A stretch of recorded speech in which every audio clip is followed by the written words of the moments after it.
All right. All right, everybody. Happy Wednesday.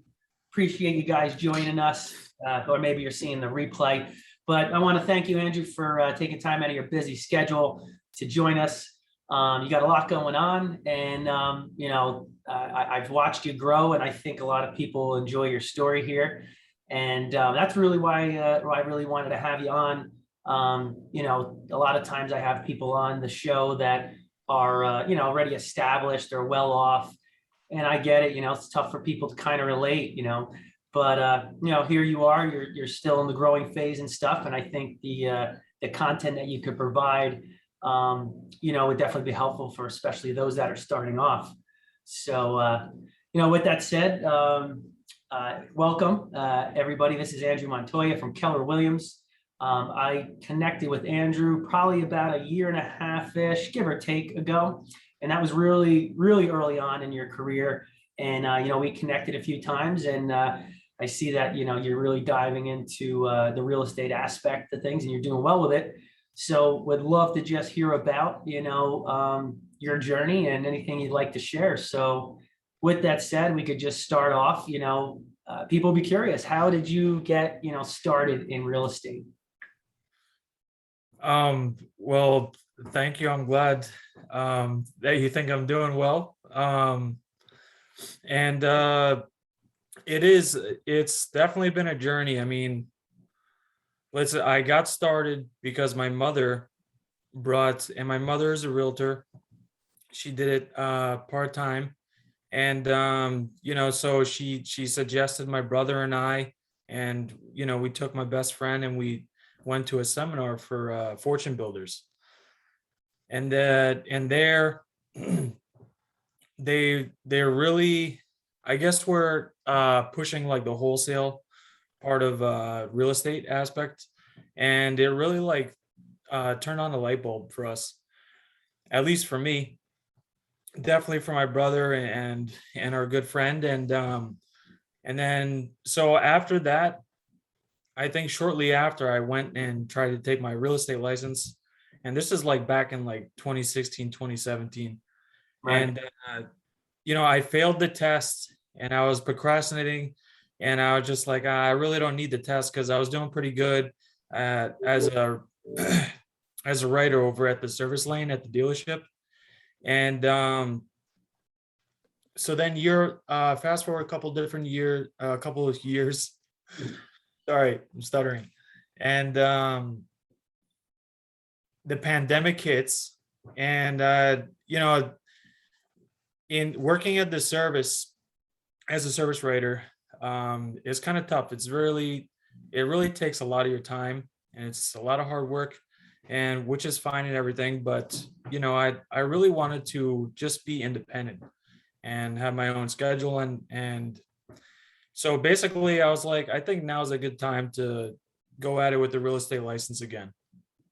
So I passed the test, studied really hard. I said, forget it. I'm just going to do everything I can to pass the test. Even if I fail a couple times, I'm just going to do it. And luckily I passed the first time. I kind of reached out to everybody and every single person that I knew that could kind of show me the ropes. And I was Googling real estate investors and everything. And I found Ryan that way. Actually, what happened was I called somebody else. I was yeah, do you know anyone that can show me the ropes? And I think it was this guy named Emmanuel. He's yeah, talk to this guy Ryan over in Rockaway. And I called Ryan, and Ryan took me for a couple car rides. We were driving for dollars, and so that's kind of how it all started. Awesome. Yeah, well, obviously I appreciate you reaching out, and I remember you mentioned about this gentleman Emmanuel, which I never was able to connect with him. So Emmanuel, if you're watching this, thank you. I appreciate you looking out. And so we could rewind, right? I mean, I remember that first conversation. You reached out to me and basically just told me, hey, a little bit about your story, right? I think you already had the rental in where is it? Michigan or in Minnesota. Minnesota, that's right. And encountering some challenges and whatnot. So I saw that you really what separated you versus a lot of the people that contact me is you were taking action. I get countless calls, people want to start, and then, I hear from a couple days, maybe a week, maybe a month max. And then I'll be honest, 90% of the people fall off. But, here you were continuously trying. And here we are a year and a half later, and I see you got a lot of stuff going on. And that's really the big thing that I stress. A lot of people want the magic bullet, so to speak. And, sure, there's good systems and there's always ways to improve your processes. But at the end of the day, hard work is the magic bullet, right? I mean, you put in the time and you should get the results. Now, that doesn't mean, hey, if I pick this up today and I, make a couple calls in the first hour, something's going to happen. No, it could be months. I mean, about my story, it was a full year before I landed my first deal. So I remember when, we're driving for dollars and, discussing, researching and doing this and making cold calls and warm calls and all that. It's a lot of rejection, but it's also, it's a long-term play, right? Like there's consistency involved with that. For the people that just do it for, that week or that month and then don't do anything else, they're going to get, minimal results, if any. So, kind of backtracking a little bit, why don't you tell us, a little bit about, the first deal per se, or your first, property serving the homeowner or the buyer? Because, I know, although you're dabbling into the investing aspect stuff, it seems that you kind of took the bull by the horns as a real estate agent. They kind of intertwine a bit, little, definitely different animals, but, one could help the other. And it seems that you've taken a lot of the knowledge from the investing aspect and kind of pulled it into, you as a realtor. So why don't you kind of dive in? I know you had, quite a few transactions that went on. Feel free to dive into, either it was a first listing or your first, experience as a buyer's agent. Just tell us a little bit about that. Yeah. Well, I remember you even told me, like, in the beginning, you were like, hey, listen, you can either devote a lot of your time as devote a lot of your time as a towards a realtor, and then you'll be successful as a realtor, or devote a lot of your time as a real estate investor and you'll be successful in that. And I mean, I would say my training as a service writer at the dealership, like, it really just gave me a lot of I guess just intuitive knowledge as to being a realtor. I guess it felt like more of a natural fit, I guess, is Right. what I'm saying. Sure. And but my first customer, actually, I was living in Randolph. I was renting in Randolph. And my landlord was also a realtor. And he called me one day and he's like, hey, listen, I got this guy. He wants to live in Roselle. And I don't feel like going to Roselle. Would you mind taking care of him? And I said, absolutely. So I called him, and lo and behold, he was a previous customer at the dealership I used to work at. Right. So it was like weird how the world was coming together for me there. And it didn't work out for him because the market was too hot. And yeah, I remember we were standing in the rain. It was a rainstorm. And there was a line at this open house outside the door and around the block. So, right from there, my client there, he was just like, I don't know if I could do this anymore. It's just not worth it. It's going to be too expensive. So, I would still say he's my first customer. I called everyone in my phone book. I called all my previous customers at the dealership. And one of them said, yeah, I'm looking to buy. And he said, if we can buy a house, you can sell my house. So right then, and we didn't actually close on his house until like a good 6 months later. But my first transaction that I actually closed on was because I reached out to another member at Keller Williams. His name was Dante Cornella, and he really helped me out. And he gave me a referral, and that was my first closing. So I guess that's how it really started for me. Very cool. And there's a lot of things that you kind of glazed over that I'd like to point out on, right? So when I'm talking with people a lot, and especially in this tough market, that whether you're an investor or whether you're a realtor, it's such a tough market. There's tough deals and et cetera. And that is true. Hey, it is a challenging market. Deals aren't as plentiful as if, during a buyer's market per se, or downward market. But what you mentioned was, hey, my landlord was actually a realtor. He passed that to me, and hey, I looked in my book. All of that is relationships, right? So you have a lot of people. You've done plenty of cold calling, which has its place. But one of the biggest things that's overlooked is your relationships. The people that are in your life now, your friends, your family, getting the word out to whoever you talk to. This is what I do, and so that when something pops up, hey, Andrew's the first person that they think of. But also, hey, how can I be a connector? How can I be a facilitator? How can I best serve? So again, knowing how you can integrate certain people or connect certain people or serve certain people, and again, just letting people know, aka relationship capital, is absolutely huge, especially now, where quote unquote deals are tough to find. So I think you did an awesome job of that. I mean, hey, that's how we connected, right? You gave me a call on the phone, and it's the rest is history. So I think that's a very important thing, especially right as agents starting out. I mean, you tell me, how long did it take you before that came to fruition, from when you first started till that happened? Yeah, so I got my license in October of last year, so a little bit more than a year ago, and Okay. then I decided to quit at the dealership in February. So I was full time, and I had no steady income coming in, but I had a little bit of savings. And Isn't I that would wild? say, Isn't, and not to interrupt, but isn't that wild? That's kind of how I started off.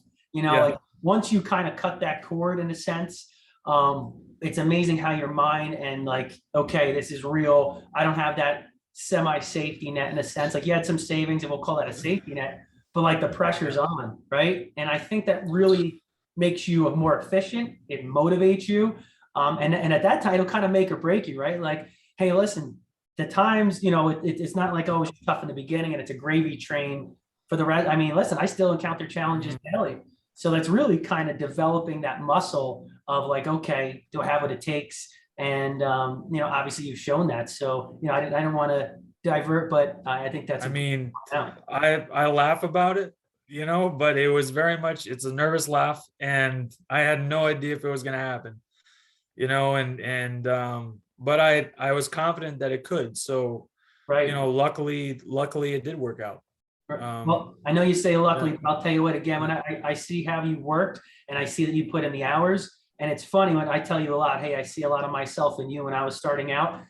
I said the same thing. I remember posting on the forum, I got my first deal, wow, it's so lucky, whatever. And everyone goes, there's no luck about it. It says you actually put in the time, you put in the effort, and that's, the universe is rewarding you with. It's the law of attraction, if you will. So, Yeah. you put in the time and you put in the work, it only makes sense that eventually it's going to stick. Absolutely. Yeah. Definitely. So A I lot of mean, tough work.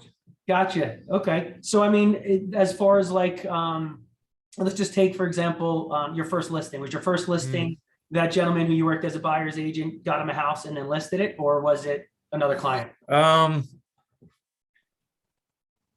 trying to remember if it was my mother's or his, but yes, it was around the same time. And my mom, she, like I said before, she is a realtor, but she Right. was gracious enough to let me sell her home. And and she was looking to retire, and my dad too. He just recently retired right before then. So it was just great timing. It was just great timing. And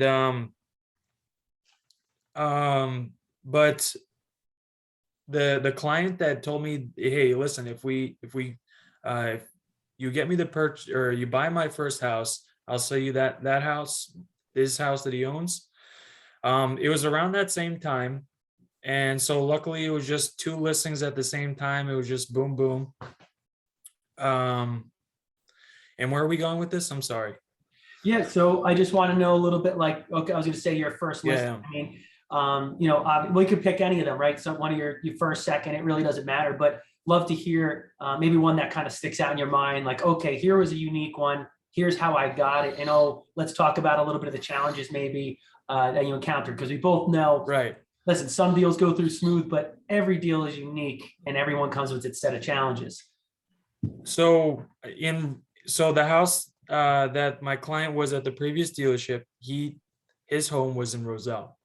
Okay. And just because I was showing the other homes with the previous client, I knew it was going to be fire, and I knew there was going to be a ton of customers or a ton of buyers. So I thought that was going to be easy peasy, and which in reality it was not. And I'll tell you why. And then with my mother's house, so luckily she was a realtor and she kind of like guided me through everything, but I kind of needed like an advisor, and that's where this other realtor, Dante, really kind of like guided me through all of this. And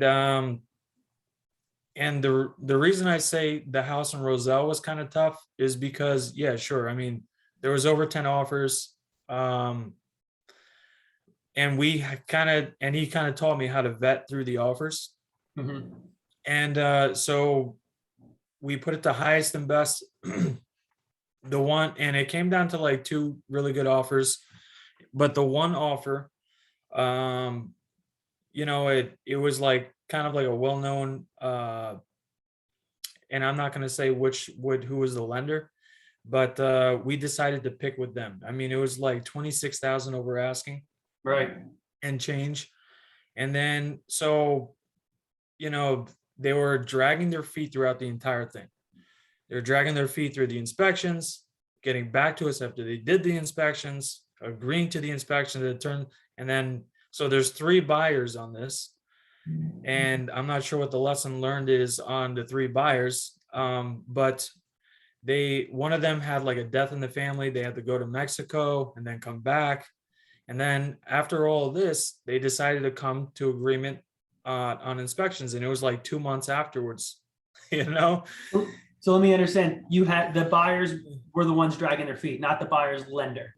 The buyers, Okay. buyers were dragging their feet. Gotcha. Then, yeah. So it was 3 buyers that I guess a family or partner. Exactly. They're all family coming together to go buy this house in Roselle. Okay. Really dragging their feet, getting back to us on inspections and all this. And finally, 2 months afterwards, after we accepted the contract, they agreed to the inspections. And then now it's time for the lender to do their job and come to closing. And then the lender it says they weren't approved after all this. And then I called the lender, and then they said that they were going to make it work. And so, but in the end, they did. So I have to look back and see exactly how long we were under contract, but I think it was around 3 months. No kidding. So let me, at the end of the day, you push through, right? You work, and that's an important thing, right? Like as realtors, you still have to have your finger on the pulse, because things happen, and you got to be a facilitator, and you got to be proactive, right? If things start going sideways, hey, if it's not going to solve itself, you got to be proactive. Hey, how do we deal with this? There's a lot of moving parts. So it sounded like that you obviously were involved, calling the lender and kind of getting it facilitated. I mean, let me ask you this. If you could rewind, would you have went with another buyer? I would, yeah. I most likely would have combed through the offers a lot more closely. And it was even more sideways than that, because it turns out the house that he was trying to buy, we got under contract over in Freedon for the house he was purchasing.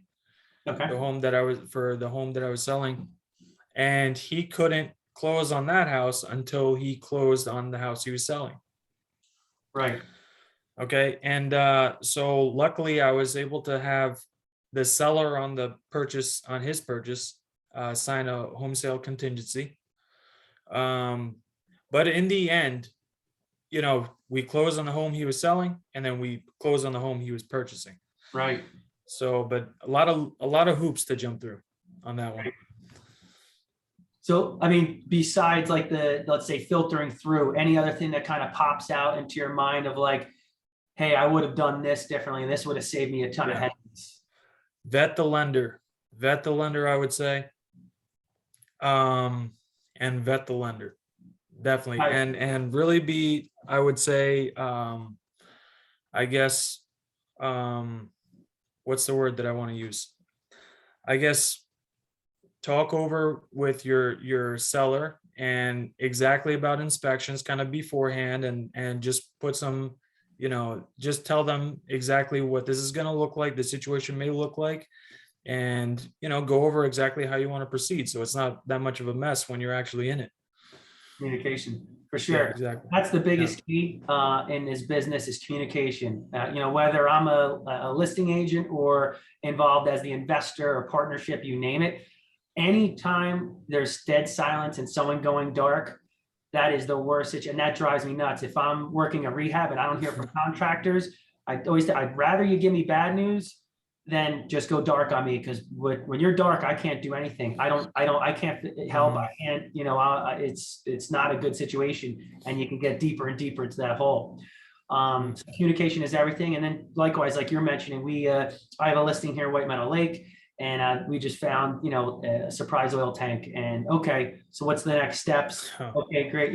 So there's challenges involved, but again, being proactive. Listen, okay, I'm going to send over this guy. He's going to give you an idea of what the process entails because of where it's located, how much it'll cost, et cetera, et cetera. And then we go to the next steps. So, it does require the handholding of your clients, which is important, right? They want to be felt that, they want that support. A lot of these people, hell, these sellers, they bought their house 20 something years ago. That's the only house that they bought. So they did the process once. They don't remember everything. So they're a little bit shy. So they need that comfort. They want to lean on you with your support and knowledge. Let me kind of just backtrack a little bit. Going back to the lender and the three buyers, did they have a realtor representing them, or they came to you and you were representing them? They had a realtor. Okay. They had a realtor. Yeah. And now, because we were talking about vetting a lender, did they provide you that pre-approval? They provided the pre-approval. Okay. And if they're pre-approved, then they're obviously they should be qualified, right? But right, not all lenders are treated equally. Yeah. But I guess they had, because I would imagine it's because they were immigrants that they had issues with tax issues and stuff like that, and it was not clear communication, like you were saying before. Was there a language with the other barrier? side. Was there a language barrier at all that added to it, or? Not really, because she spoke Spanish and she spoke English, the realtor, I would say, on the buying side. Right. And you could tell that they spoke Spanish and very little English. Okay.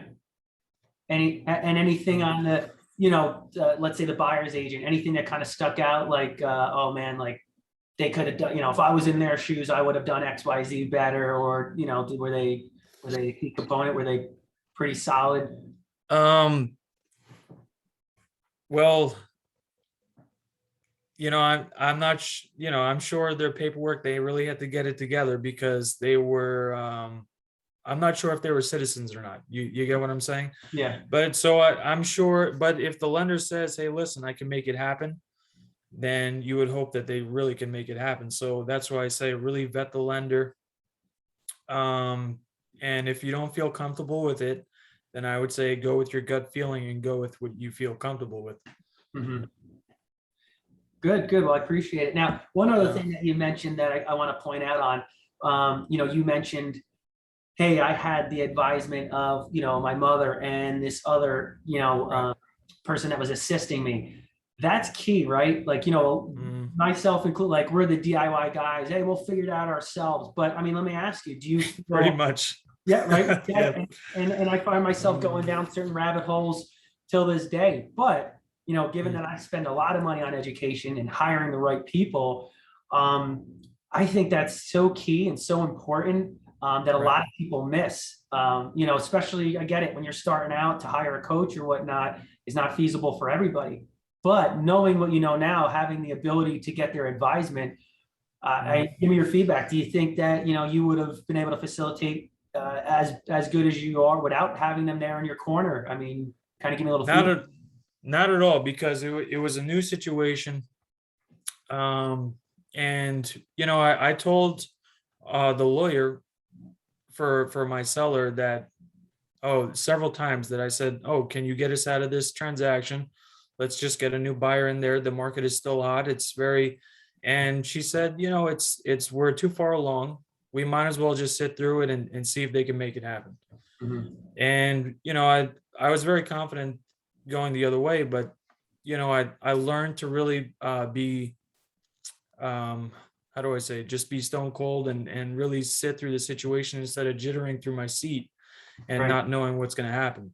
right, So, yes, I had the advisor of my realtor, my team captain, Dante Cornella, my mom, and it was really the lawyer that pulled us through it. So right. So you had the right team, right? And you had these people yeah, that you could tap into, reach out to also give you the confidence maybe that you need and support through some of those tough times. yeah, definitely.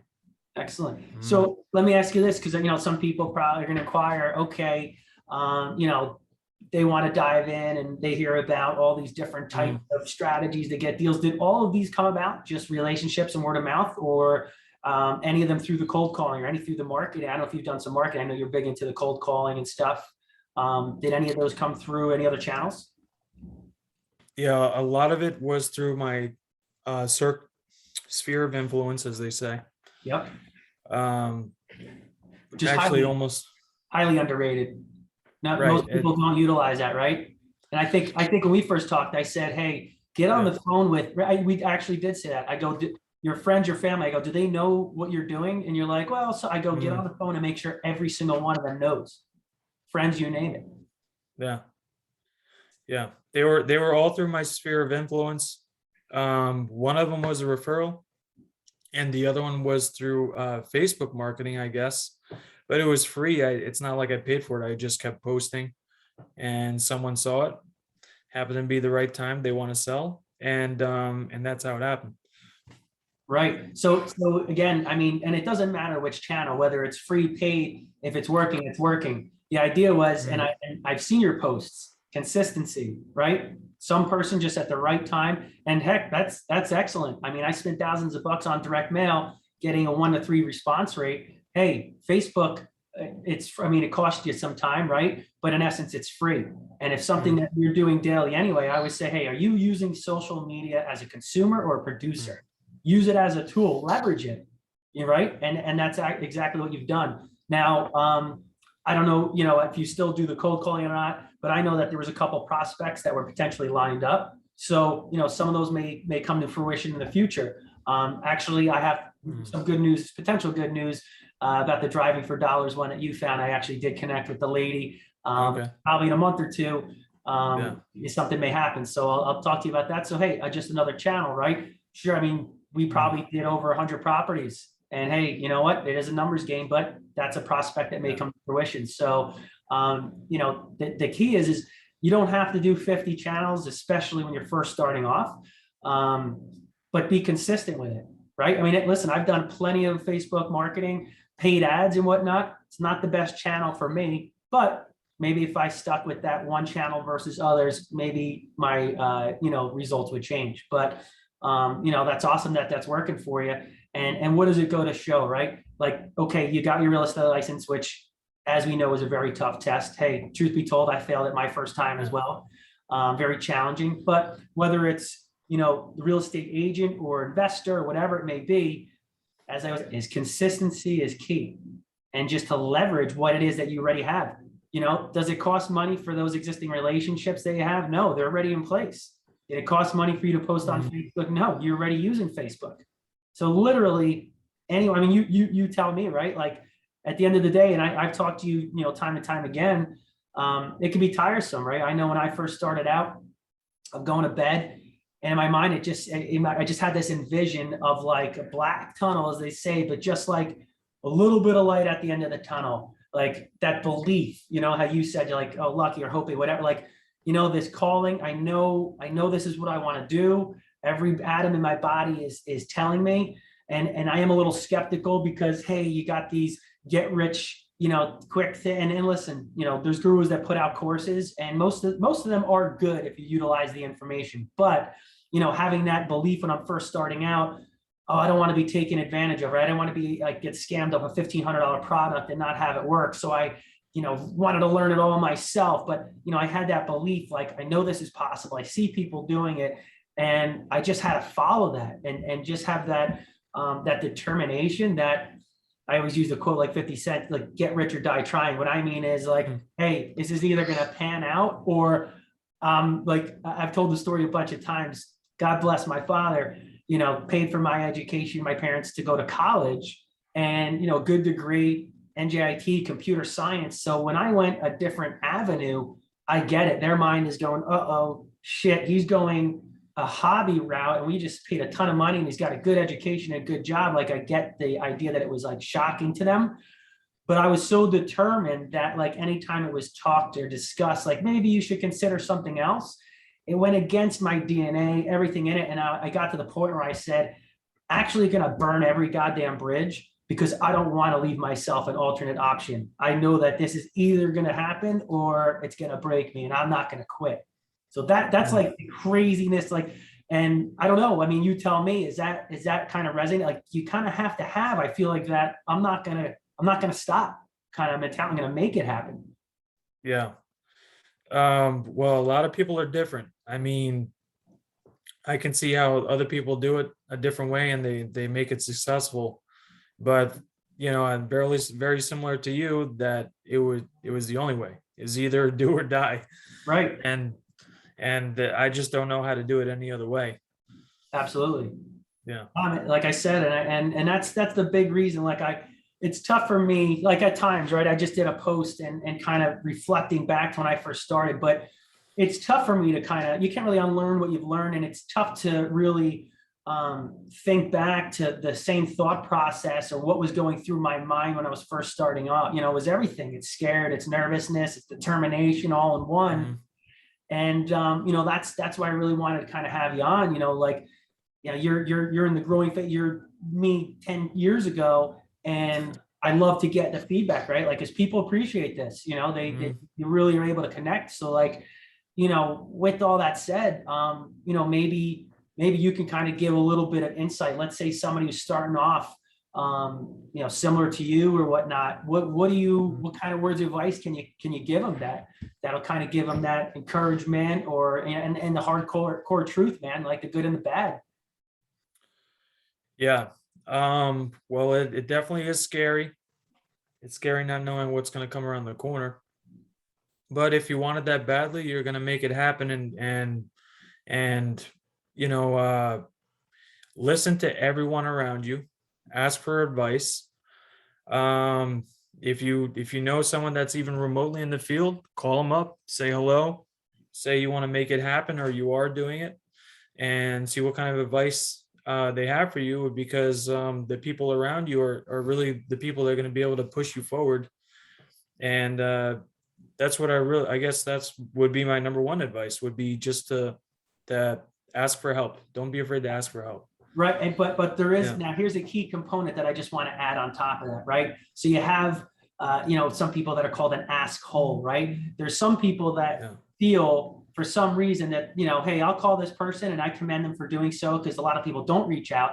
But then there's almost like this sense of they expect certain thing, right? And again, when people call me, I'm an open book. I'm more than happy to help. But what differentiated you again from other people was you weren't leading with, hey, I want to take. You're actually like, hey, how could I help you? Because I want to learn in the process. Like, that's huge. If you can lead with, hey, how can I be an asset to you? I want to learn or whatever, but hey, maybe you have somewhere where I could come in and provide assistance to you. That is huge.